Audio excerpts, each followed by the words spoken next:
Welcome to NCERT zone. इस video में हम बात करेंगे क्लास 6 के हिंदी की एक बुक है क्लास 6 में, वसंत भाग 1। वसंत भाग 1 के दूसरे चैप्टर को डिस्कस करेंगे। इसमें जितने भी क्वेश्चन हैं और उसके आंसर्स को हम डिस्कस करेंगे। तो चैप्टर 2 जो है वो है बचपन। शुरू करते हैं। सबसे पहले ये जो बचपन स्टोरी है ये लिखी है कृष्णा सोबती ने। तो सेकंड चैप्टर बचपन की जो लेखिका है वो है कृष्णा सोबती। तो इनसे जुड़े कुछ बातों को हम सबसे पहले पढ़ते हैं। तो कृष्णा सोबती का जो जीवन है उसका परिचय, इंट्रोडक्शन एक बार हम देखते हैं।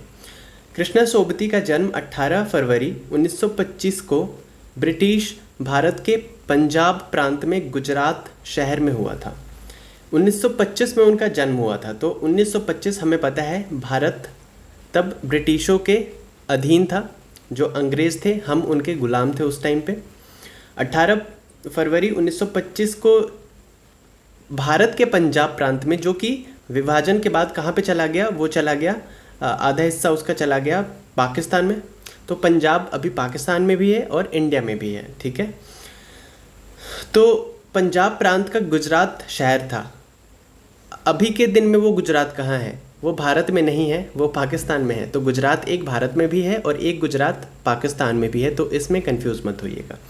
तो कृष्णा सोबती का जन्म 18 फरवरी 1925 को ब्रिटिश भारत के, ठीक है, क्योंकि तब हम ब्रिटिशों के गुलाम थे।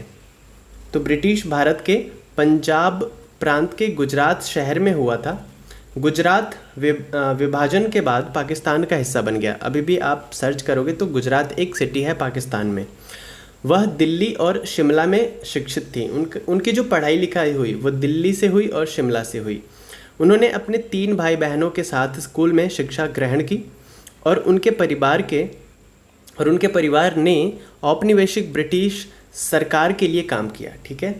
उनका परिवार जो था वो सर्विस में था और तब ब्रिटिश की गवर्नमेंट थी तो उनके अंडर में वो काम करते थे, सर्विस में थे।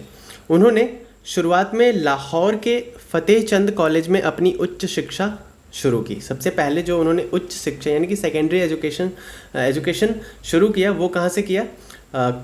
लाहौर के फ़तेह चंद कॉलेज से। लेकिन जब भारत का विभाजन हुआ तो वो भारत लौटा है, और जब विभाजन हुआ 1947 में आज़ाद होने के बाद, तो वो किधर चले आए? वो भारत में वापस आ गए। कृष्णा सोबती एक भारतीय हिंदी भाषा की फिक्शन लेखिका और निबंधकार थी। फिक्शन लेखिका का मतलब है कि जो फिक्शन होता है, जो काल्पनिक होता है, तो ऐसी लेखिका थी और निबंध भी लिखती थी। 1980 में उनके उपन्यास जिंदगी नामा के लिए उन्हें साहित्य अकादमी पुरस्कार मिला। 1980 में उनकी एक उपन्यास थी, नोवेल का नाम था जिंदगी नामा। इसके लिए उन्हें क्या मिला? अवार्ड मिला। कौन सा अवार्ड था वो? साहित्य अकादमी पुरस्कार। 1996 में 1996 में उन्हें अकादमी का सर्वोच्च पुरस्कार, यानी कि जो सबसे बड़ा पुरस्कार होता है, सबसे बड़ा अवार्ड होता है साहित्य का, लिटरेचर का, वो मिला, साहित्य अकादमी फेलोशिप। इनसे सम्मानित किया गया। 2017 में उन्हें भारतीय साहित्य में उनके योगदान के लिए ज्ञानपीठ पुरस्कार भी मिला, और 2017 में उन्हें ज्ञानपीठ पुरस्कार मिला। 2019 में उनकी मृत्यु हो गई, ठीक है, 19 जनवरी को। तो शायद 19 या 25 जनवरी को हुई, मैं अभी कंफ्यूज्ड हूँ, तो आप एक बार गूगल कर लीजिएगा इस चीज़ को। तो ये था जीवन के बारे में, कृष्णा सोबती के जीवन के बारे में कुछ बातें। अब हम क्वेश्चन को, बुक में जितने क्वेश्चन हैं उसके आंसर्स को डिस्कस करते हैं। तो सबसे पहला क्वेश्चन है, उम्र बढ़ने के साथ साथ लेखिका में क्या क्या बदलाव हुए हैं? जैसे जैसे लेखिका का उम्र बढ़ता गया, जैसे जैसे कृष्णा सोबती का उम्र बढ़ता गया, एज उनकी बढ़ती गई, तो क्या क्या बदलाव हुए उनके लाइफ में? पाठ से मालूम करके लिखो। पाठ में यानी कि लेसन में उन्होंने किन किन बदलावों की बात करी है, उन सबको आपको बताना है। तो वो बताती है, उम्र बढ़ने के साथ साथ लेखिका स्वयं को उम्र दराज मानने लगी है, क्योंकि अगर आप चैप्टर पढ़ोगे, लेसन पढ़ोगे, तो सबसे पहले ही उन्होंने बोला कि मेरी उम्र इतनी है कि मैं तुम्हारी दादी भी हो सकती हूँ, मैं तुम्हारी नानी भी हो सकती हूँ, मैं तुम्हारी चाची भी हो सकती हूँ, मैं तुम्हारी बुआ भी हो सकती हूँ। और वो कहती है कि अब मैं उम्र दराज महसूस करने लगी हूँ, क्योंकि उनकी उम्र बढ़ने लगी है। तो उम्र बढ़ने के साथ साथ लेखिका स्वयं को उम्रदराज मानने लगी है। उनके पहनावे में और रंगों की पसंद में भी बदलाव हुए हैं। पहले वे काफ़ी चमकीले रंग के कपड़े पहनती थी, अब वो सादा सिंपल कपड़ा पहनना पसंद करती है, क्योंकि वो पहले फ्रॉक, निकर वॉकर, स्कर्ट, लहंगे, गरारे आदि पहनती थी, परंतु आज वो चूड़ीदार और घेरदार कुर्ते डालती है। तो पहनावे में भी चेंज आया है। तो इंसान की उम्र जैसे जैसे बढ़ती है उसके पहनावे में, उसके खान पान में, उसके बात करने के लहजे में, सब चीज़ों में बदलाव आने लगता है। उन्हें पहले रंग बिरंगे कपड़े अच्छे लगते थे, परंतु आज हल्के रंग ही पहनती है। अब उम्र बढ़ने के साथ साथ उनके खाने में भी बदलाव हुए हैं। तो इतनी सारी बदलाव उनके लाइफ में देखने को मिलती है उम्र बढ़ने के साथ साथ। बात करते हैं अगले प्रश्न की। तो अगला प्रश्न हमारा है, अगला क्वेश्चन जो हमारा है वो है, लेखिका बचपन में इतवार की सुबह क्या क्या काम करती थी। लेसन में, पाठ में लेखिका क्या बताती है कि वो इतवार कहते हैं रविवार को, संडे को, वो क्या क्या काम करती थी। तो वो करती थी, लेखिका इतवार की सुबह यानी कि संडे को पहले अपने मोज़ों व स्टॉकिंग को धोने और अपने जूतों को पॉलिश करने का काम करती थी। उन्होंने बताया है कि जो काम करने वाले घर पे होते थे वह उनको मोज़े नहीं देने की बात की गई थी घर पे, मतलब साफ साफ स्ट्रिक्टली मना किया गया था कि जो मोज़े होंगे, जो स्टॉकिंग्स वगैरह होंगे, वो खुद से धोना पड़ेगा, वो काम करने वाले नहीं धोएंगे।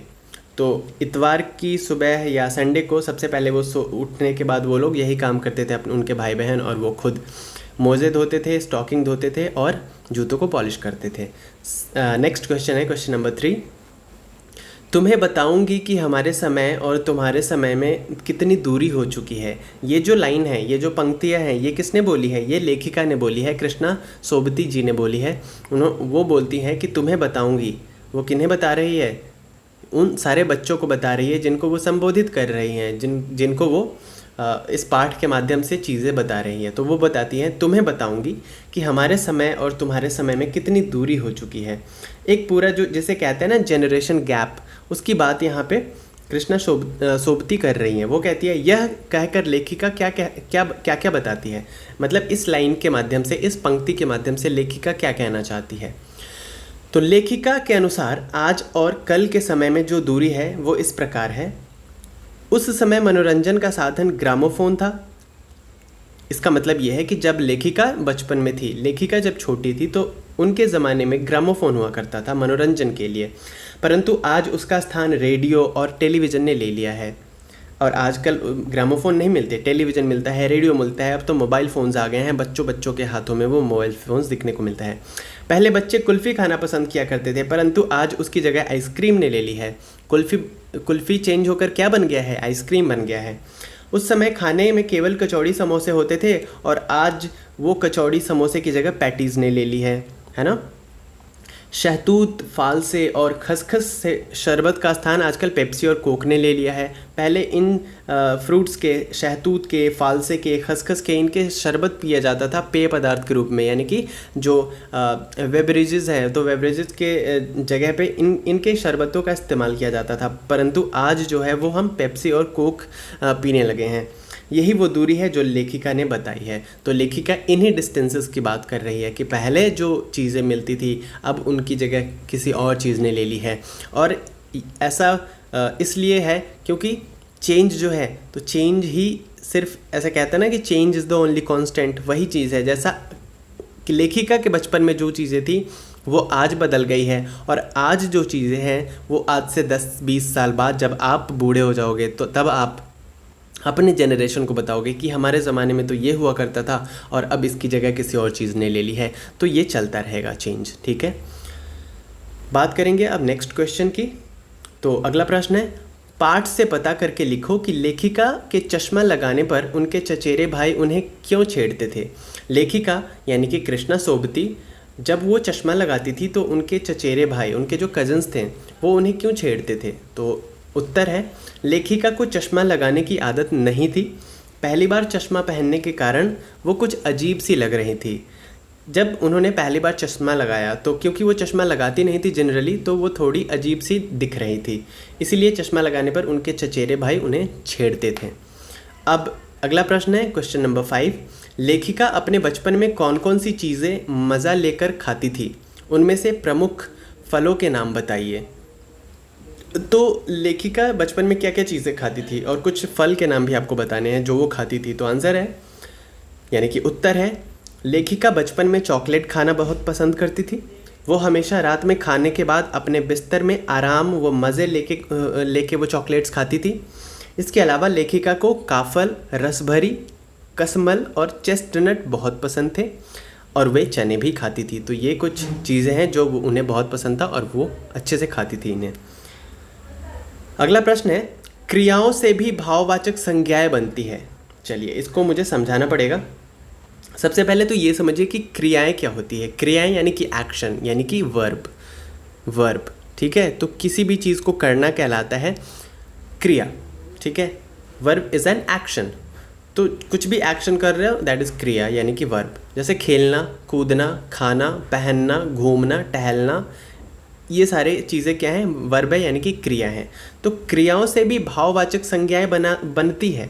अब भाववाचक का मतलब क्या होता है, जिसे एब्स्ट्रैक्ट नाउन कहते हैं, जिसे किसी चीज़ के भाव का बोध होता है। ठीक है, एब्स्ट्रैक्ट नाउन। तो वर्ब से भी एब्स्ट्रैक्ट नाउन बनता है। जैसे मारना इज़ व्हाट, मारना इज़ क्रिया, मारना इज़ एक्शन, मारना इज़ वर्ब। ठीक है, मारना क्या हो गया, मारना क्रिया है। और इससे कैसे एब्स्ट्रैक्ट नाउन बनेगा, तो मार क्या हो गया, एब्स्ट्रैक्ट नाउन। काटना क्रिया है, यानी कि वर्ब है, और काट ये हो गया एब्स्ट्रैक्ट नाउन। हारना क्या है, क्रिया है, और हार हो गया एब्स्ट्रैक्ट नाउन। सीखना क्रिया है और सीख हो गया एब्स्ट्रैक्ट नाउन, यानी कि भाववाचक संज्ञा। ओके, पलटना क्रिया है, वर्ब है, और पलट हो गया एब्स्ट्रैक्ट नाउन, यानी कि भाववाचक संज्ञा। हड़पना क्रिया है, एक्शन है, वर्ब है, और हड़प हो गया भाववाचक संज्ञा। तो ये सब भाववाचक संज्ञाएं ऐसे बनाई जाती है, किससे, क्रियाओं से, यानी कि वर्ब से। तुम भी इस संस्मरण से कुछ क्रियाओं को छाट कर लिखो और उनसे भाववाचक संज्ञा बनाओ। तो आपको बोल रहा है कि जो चीज़ें हैं, आपने जो चैप्टर पढ़ा उससे कुछ क्रियाओं को निकालिए, वर्ब्स को छांटिए और उन वर्ब को एब्स्ट्रैक्ट नाउन में कन्वर्ट करिए। तो वो कुछ क्रिया जो है वो है, जैसे चमकना, भागना, बदलना, खरीदना, ओढ़ना, ये सब क्या है, वर्ब है। और इनसे कैसे बनाएंगे एब्स्ट्रैक्ट नाउन, तो चमकना से बनेगा चमक, भागना से बनेगा भाग, बदलना बदल, खरीदना खरीद, ओढ़ना ओढ़। तो कैसे बन गया वर्ब से एब्स्ट्रैक्ट नाउन, आपने सीख लिया। तो इस तरीके से क्रिया से भाववाचक संज्ञा आप बना सकते हो। अगले प्रश्न की बात करते हैं। लेखिका के बचपन में ग्रामोफोन, घुड़सवारी, शोरूम में शिमला काल का ट्रेन का मॉडल और हवाई जहाज़ की आवाज़ ही आश्चर्यजनक आधुनिक चीज़ें थी। मतलब जब लेखिका बचपन में थी, when writer was in her childhood, तो उस समय जो नई चीज़ें थी, उस समय जो एडवांस्ड चीज़ें थी, उस समय जो मॉडर्न चीज़ें थी, वो क्या थी, वो ग्रामोफोन था उस समय के लिए नई चीज़। घुड़सवारी करना नई चीज़ हुआ करती थी। शोरूम में शिमला काल का ट्रेन का मॉडल रखा हुआ था, वो नई चीज़ हुआ करती थी। हवाई जहाज़ नई चीज़ हुआ करती थी।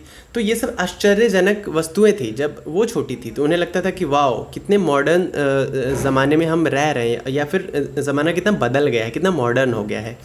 आज क्या क्या आश्चर्यजनक आधुनिक चीज़ें तुम्हें आकर्षित करती है। तो आपको ये बताना है कि आज के ज़माने में आपको वो कौन कौन सी चीज़ें हैं जो मॉडर्न लगती है और जो आपको अट्रैक्ट करती है अपने तरफ। तो जैसे आज के समय की अगर बात करें तो वो है आधुनिक चीज़ें, जैसे metro, train, mobile phone, computer, MP3 player, car, ये सब क्या है, आज के ज़माने की मॉडर्न चीज़ें हैं।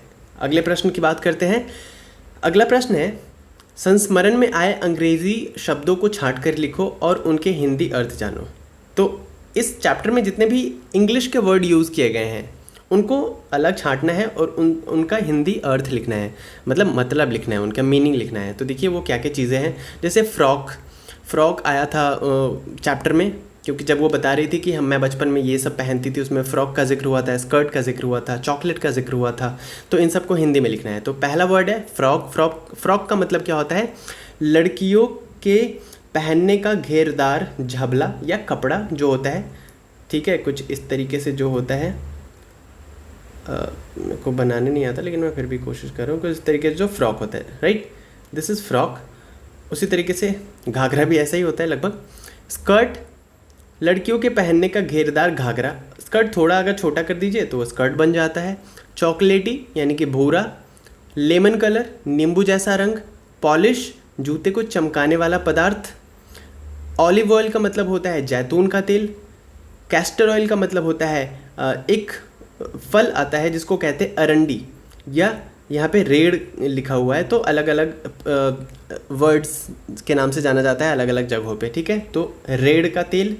ग्रामोफोन, मतलब कैस्टर एक सीड है, ठीक है, उस वृक्ष का जिससे ऑयल निकाला जाता है।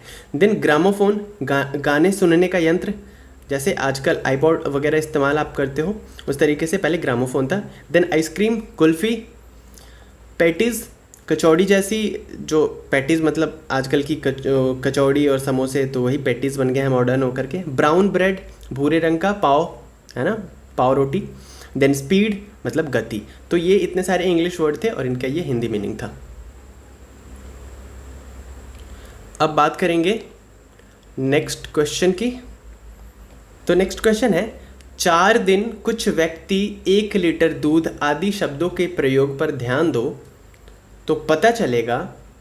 जैसे आप ध्यान दें, 4 दिन कुछ व्यक्ति 1 लीटर दूध आदि शब्दों के प्रयोग पर ध्यान दो तो पता चलेगा कि इसमें 4, कुछ और 1 लीटर शब्द से संख्या या परिमाण का आभास होता है ना।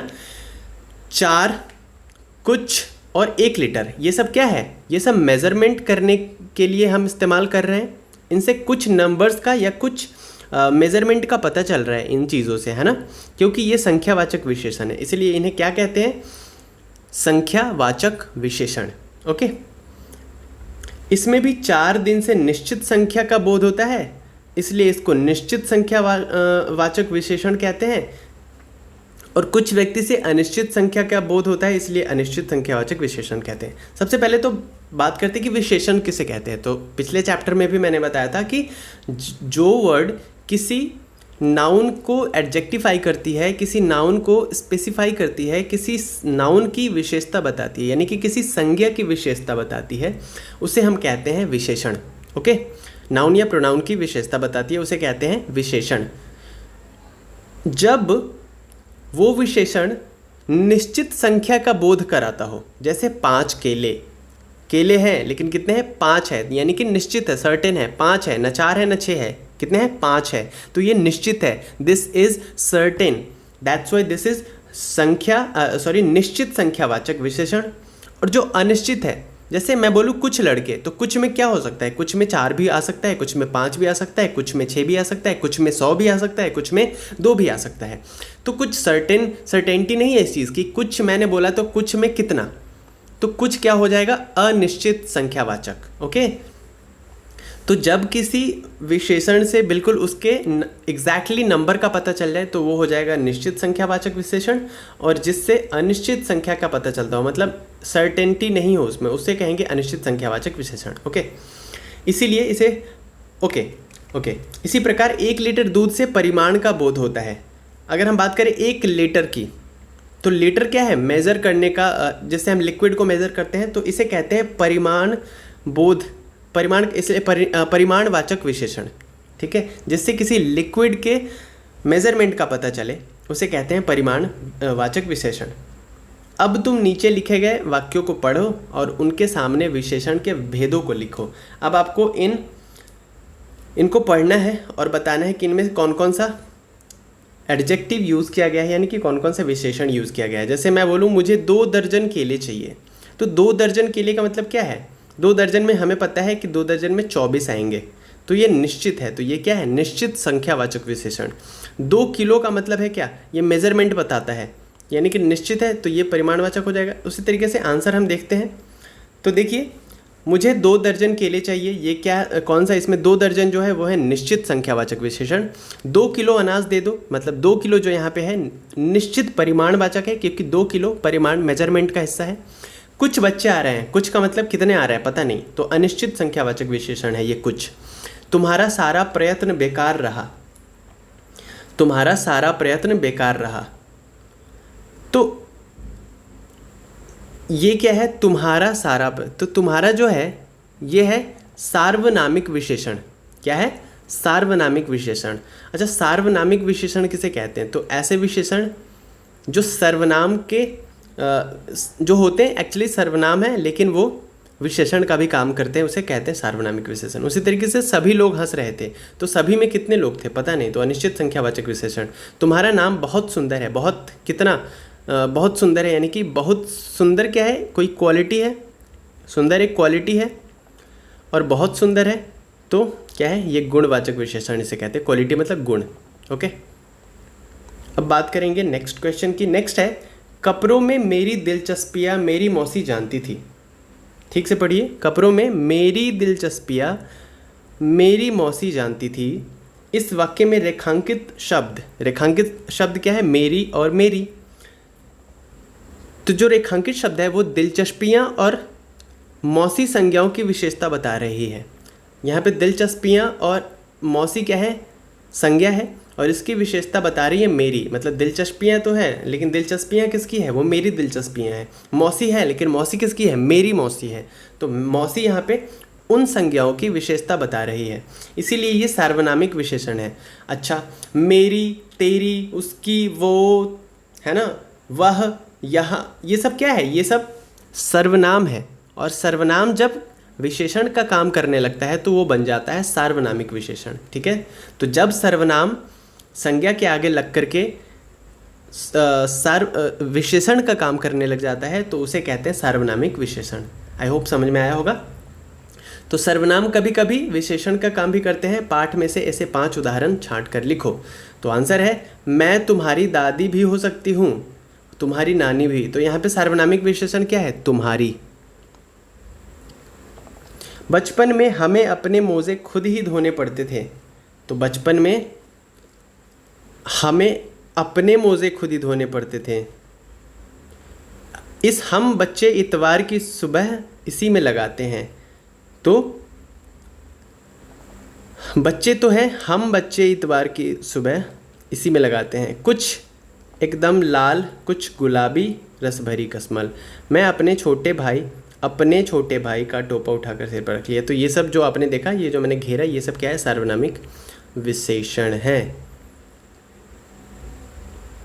तो इस चैप्टर में इतने ही क्वेश्चन थे, हमने सब डिस्कस कर लिया है। मिलते हैं नेक्स्ट वीडियो में अगले चैप्टर के सॉल्यूशन के साथ। तब तक अगर आपने अभी तक सब्सक्राइब नहीं किया है हमारे चैनल को तो कर लीजिए, और बाकी क्या करना है पता ही है आपको।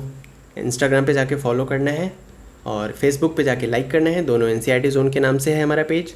साथ ही साथ इस वीडियो के PDF फाइल डाउनलोड करना चाहते हैं तो वीडियो के डिस्क्रिप्शन बॉक्स में जाकर के डाउनलोड कर लीजिए। मिलते हैं नेक्स्ट वीडियो में। Till then, bye bye, take care.